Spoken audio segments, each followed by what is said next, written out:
Olá, tudo bem? Como você está? Eu espero sinceramente que esteja tudo bem. Aqui é um templo sonoro onde a arte encontra a alma, onde a arte se torna uma oração e onde nós celebramos a arte de ser alma. E hoje eu quero trazer aqui algo que fala muito comigo sobre a questão dos mitos, né? Porque principalmente Jung trouxe como proposta no seu trabalho com o inconsciente que os mitos, né, esses mitos que nós conhecemos, eles são partes de nós, eles são partes da nossa psique, esses deuses, né? Eles conversam diretamente conosco, com o nosso inconsciente, então conhecê-los nos ajuda muito a ter um melhor entendimento, um melhor conhecimento sobre nós mesmos, sobre a forma como nós nos entendemos, como nós funcionamos e de uma forma mais profunda. E eu quero trazer aqui um mito que sempre conversou muito comigo, que é o mito de Perséfone. Porque para mim é muito mais do que uma história antiga. Como eu mencionei, é uma força viva na psique. E eu interpreto ela de uma forma que fala de uma forma muito profunda de como isso toca na minha alma. Então vem comigo nessa jornada pelo mito de Perséfone. Eu não sei o que você está fazendo, se você está lavando uma louça, se você está no trânsito, enfim, pega aí o seu café, seu chá, o seu suco e vem comigo nessa. Eu estou aqui como sempre, né, no meu cenário preferido e vocês vão ouvir aqui o som dos pássaros, o barulho do vento e eu gosto que seja assim. Então vamos lá. Então aqui a gente fala de Perséfone, né, que antes de ser Perséfone era também a menina Coré, filha de Deméter, a deusa da fertilidade, da abundância, da colheita. E tradicionalmente conta-se que ela foi raptada por Hades, o senhor do submundo. Esse é o mito mais difundido. No hino homérico a Deméter, esse sequestro gera a angústia da mãe, que percorre o mundo para encontrar a filha e com isso, com esse desolamento em função desse rapto da filha, provoca secas, a estagnação da terra, até que um acordo é feito para que Perséfone passe parte do ano com Hades e parte com Deméter, né? Isso é o que tem no hino homérico a Deméter. E tem também a questão da romã, né, que é um símbolo central nesse mito, em que Hades dá a ela os grãos de romã para comer, e isso é um pacto, né, que Coré, até então Coré, faz com Hades, e isso aprende, entre aspas, simbolicamente no submundo, quando ela come da romã, é o que a liga ao submundo, né? Então essa é a parte onde que é trazida, né, dentro do hino homérico. Mas existe também outras versões que dizem que Coré desceu ao submundo por vontade própria, atendendo a um chamado da própria alma, né? E eu me identifico com essa versão da vontade própria, porque Perséfone, né, que até então era Coré e quando faz essa descida torna-se Perséfone, ela não é uma vítima, mas uma alma que ouve um chamado profundo. Ela desce para o submundo por necessidade interna, não apenas por uma força externa, mas que pode acontecer também. Muitas vezes, fatores externos nos levam a buscar, a fazer essa busca interna também. Isso é muito simbólico, isso depende muito. E aí você vê como que ressoa dentro de você. E quando ela se afasta da mãe Deméter, não é só uma fuga física, mas um afastamento psíquico e espiritual para integrar a sua sombra, para se encontrar com esse reino invisível que ela carrega dentro. Deméter, por sua vez, ao perder Coré, entra na sua sombra também, da carência, do desespero, da dependência emocional. E essa dor materna, ela é real e é poderosa, mas também revela limites, né? Os limites do amor, do controle, de permitir a filha ser dona de si. E aqui também a romã, nesse olhar, se torna mais que um símbolo de aprisionamento. É um símbolo de pacto, de união sagrada, né?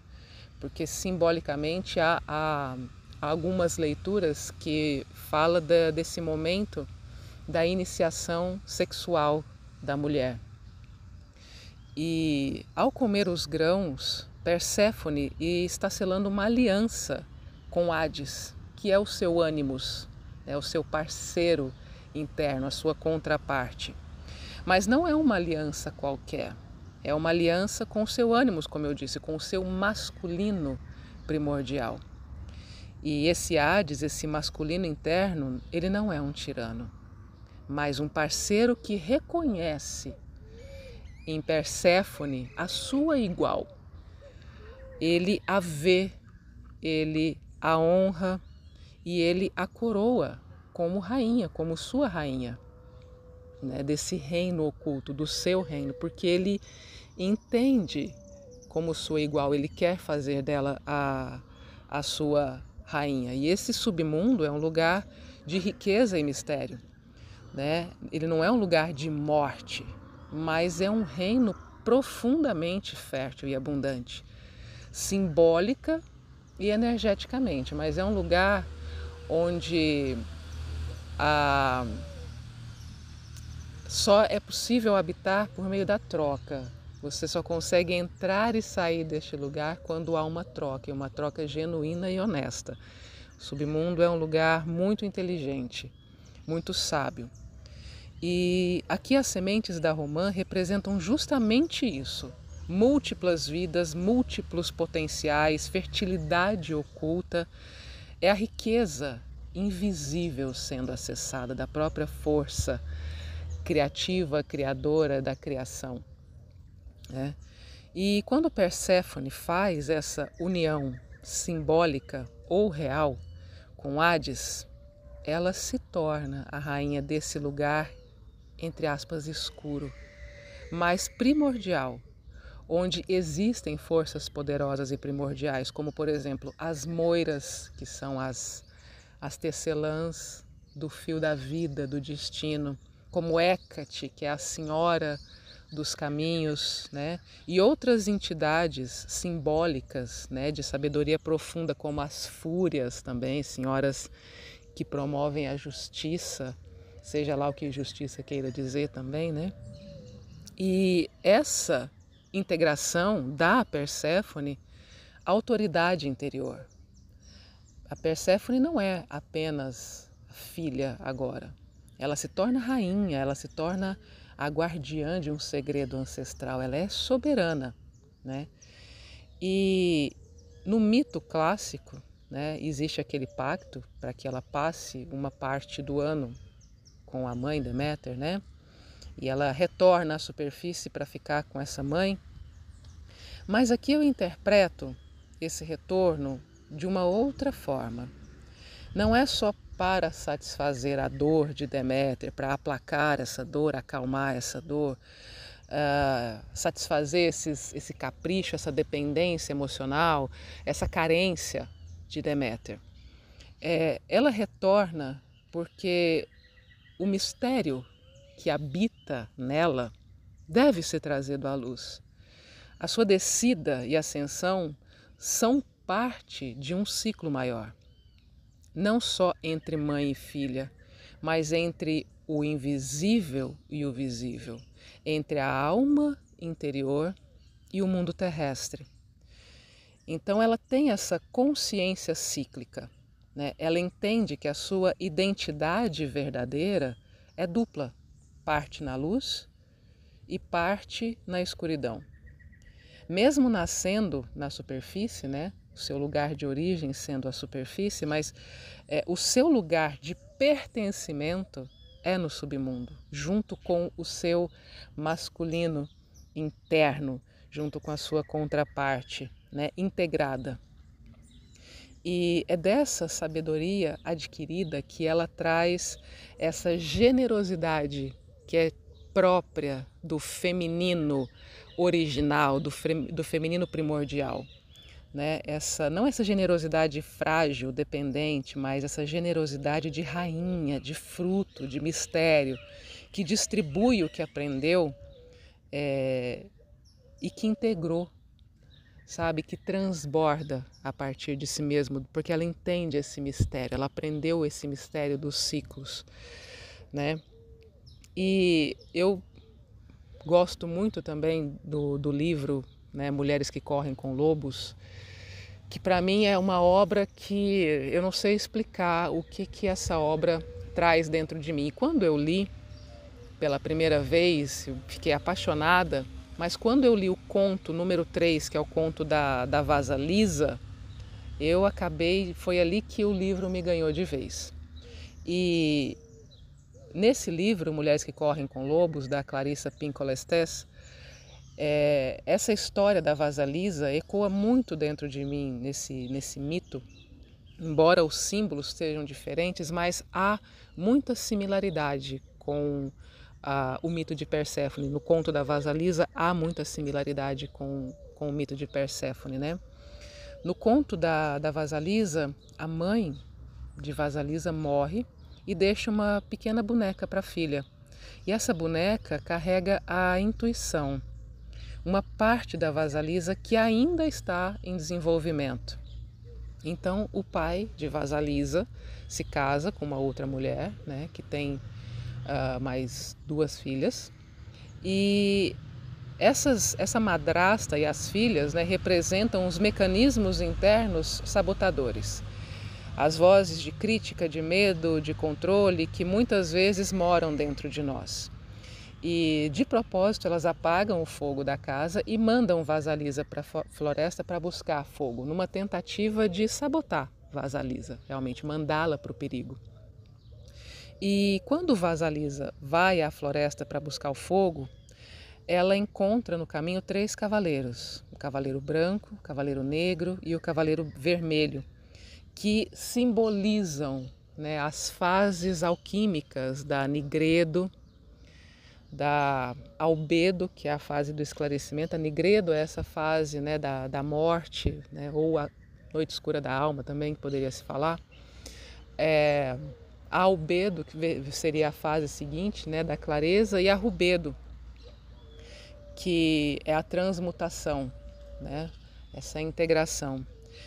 E na floresta ela chega até a casa de Baba Yaga, né, que é esse feminino selvagem, ancestral, indomável, que detém o conhecimento, né? E Baba Yaga impõe tarefas a Vasalisa.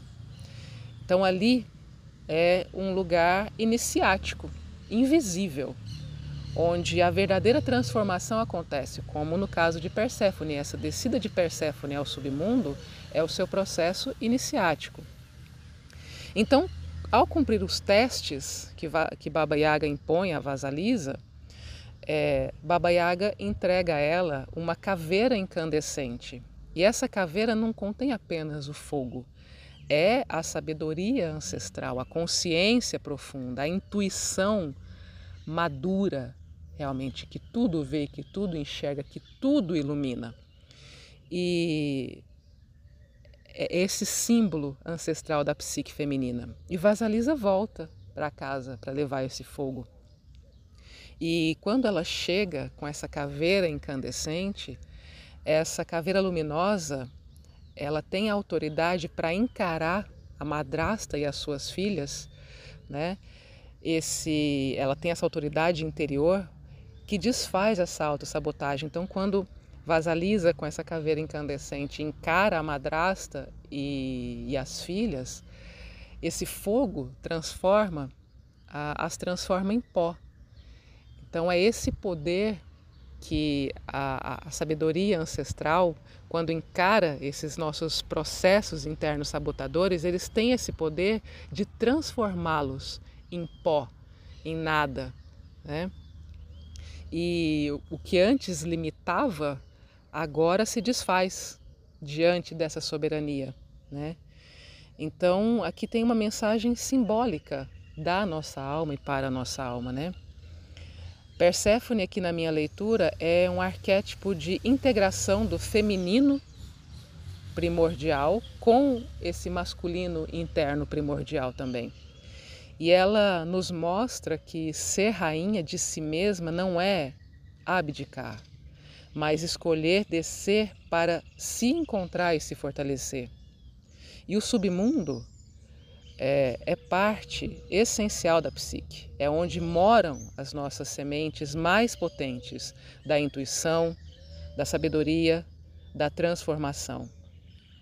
E retornar à superfície ou ao mundo visível não é para satisfazer a carência alheia, mas para trazer à luz o mistério e a abundância que se viveu no silêncio. E assim como Vasalisa, nós podemos obter o nosso fogo interno, não por acaso, mas por iniciação, por provação e por escolha. E esse caminho nos dá autoridade interna, uma força que enxerga os sabotadores internos e externos e os dissolve, não com violência, mas com sabedoria, com consciência, com lucidez. E é importante também, né, ressaltar aqui algumas ressalvas, algumas fontes. A questão da Perséfone descendo por vontade própria é mais uma interpretação simbólica do que necessariamente um mito clássico antigo, que nos textos homéricos, né, no Inomérico a Deméter, o destaque é mais para o rapto. O que pode também fazer parte aqui, a gente pode também trazer uma interpretação simbólica que quando o chamado interno não é ouvido, algum fator externo precisa acontecer para que de qualquer forma olhe-se para dentro, né? Os mistérios também de Eleusis tinham esse mito no centro, eles encenavam simbolicamente a descida, a perda e a busca de Deméter e a volta de Perséfone, né? E tem também a romã como símbolo chave que aparece associada aos mistérios, como símbolo de ligação entre vida e morte, e a sua cor e sementes representam essa fertilidade, o sangue e a transformação. E também vale destacar que ao fazer essa leitura simbólica, eu estou usando as minhas lentes pessoais, psicológicas, como eu enxergo tudo isso e como isso funciona para mim, e a partir desse funcionamento, como eu consigo fazer as transformações internas, eu consigo alquimizar as minhas questões internas fazendo uso de todo esse simbolismo, né? Fazer usando a minha lente psicológica, arquetípica, pessoal, né? Que é uma interpretação legítima para mim, mas eu reconheço que não é a única forma de ver o mito, mas é a forma como me toca, como eu disse, me permite alquimizar os meus processos internos. E no caso da Vasalisa, a Clarissa, né, usa a caveira incandescente como o símbolo dessa sabedoria ancestral. Então, essa é a minha percepção, a minha consideração que eu queria trazer aqui sobre esse assunto que para mim é fascinante, que é algo que me toca profundamente e que, como eu disse, fazendo uso desses elementos, desses símbolos, é o que me ajuda, por meio dessas histórias, a entender a minha própria história interna, a própria história que rege aqui a minha psique e a partir desses elementos usá-los, entender como que eles funcionam dentro de mim e fazer o processo alquímico necessário para fazer essa transformação e trazer sentido àquilo que antes poderia ser um problema, uma questão, mas que acaba se tornando em integração. E se você me acompanhou até aqui, eu agradeço a sua companhia nessa jornada interna ao submundo, que eu trouxe isso há alguns podcasts atrás, que é um assunto que me fascina muito. E se a sua alma chegou até aqui, se ela ressoou, é porque talvez você também esteja nesse processo de alguma forma, é porque talvez você também se reconheça nessa descida de integração e retorno e sendo convidado a se tornar rei ou rainha de si mesmo.